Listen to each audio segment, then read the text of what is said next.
Hello guys, ऐसी interesting video देखने के लिए हमारे चैनल को लाइक करें, सब्सक्राइब करें और बेल आइकन दबाना ना भूलें।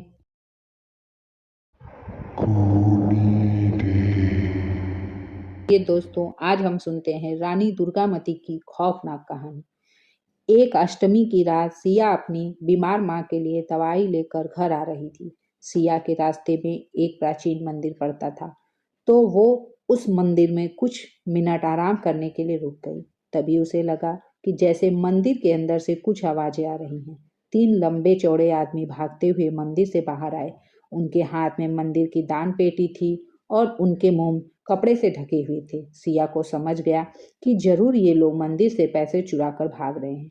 लेकिन उसमें से एक आदमी ने सिया को देख लिया और वो जोर से बोला, अरे अरे सुनो, तुम उन दोनों में लड़की को पकड़ो, मैं दान पेटी संभालता हूँ। सिया अपनी जान बचाकर भागने लगी और उनमें से 2 चोर उसका पीछा करने लगे। भागते भागते सिया गांव के पास वाले जंगल में पहुंच गई, जहां उसे एक बड़ा सा महल दिखा। वो महल रानी दुर्गामती का महल था, जिसके बारे में सिया बचपन से कई रहस्यमयी किस्से सुनती आ रही थी। सिया के पास कोई चॉइस नहीं थी और वो छुपने के लिए दुर्गामती महल में चली गई। उसके अंदर घुसते ही बहुत तेज हवाएं चलने लगी। महल एक कोने में एक बड़ी सी पेंटिंग लगी हुई थी। उस पेंटिंग में लाल साड़ी पहने हुए एक औरत के गले में फंदा और वो औरत उसी फंदे से लटकी हुई थी। लेकिन ऐसी भयानक पेंटिंग देखकर सिया घबरा गई। तभी अचानक दीवार पर लगी वो पेंटिंग धम्म से नीचे गिर गई। सिया को अचानक बहुत तेज ठंड लगने लगी, तो वो इधर उधर खुद को ढकने के लिए कुछ ढूंढने लगी। ढूंढते ढूंढते सिया को ऊपर हॉल में एक कमरा दिखा, जिसका दरवाजा बंद पड़ा था। और फिर जोर से हवा चली और वो दरवाजा खुल गया।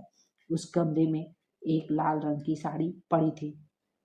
उस लाल साड़ी के बगल में एक पुरानी सी किताब भी पड़ी थी।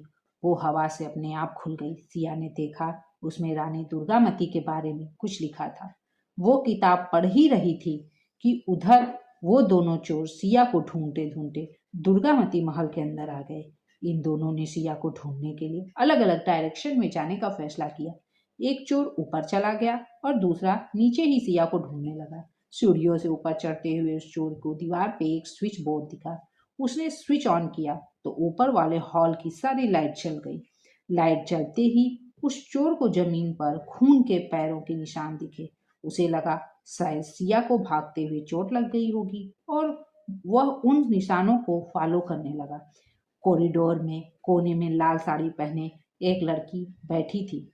उसकी पीठ उस चोर की तरफ थी, इसलिए वो चोर उसका चेहरा नहीं देख पा रहा था। लेकिन उस चोर को लगा कि वो लड़की शायद सिया है।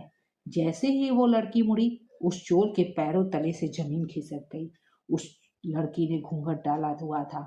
उसका पूरा चेहरा काले बालों से ढका हुआ था। वो चोर देखकर जोर से चिल्लाया।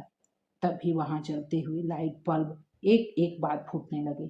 लाइट्स ऑफ होते ही अंधेरा हो गया और वो लड़की भी वहां से गायब हो गई।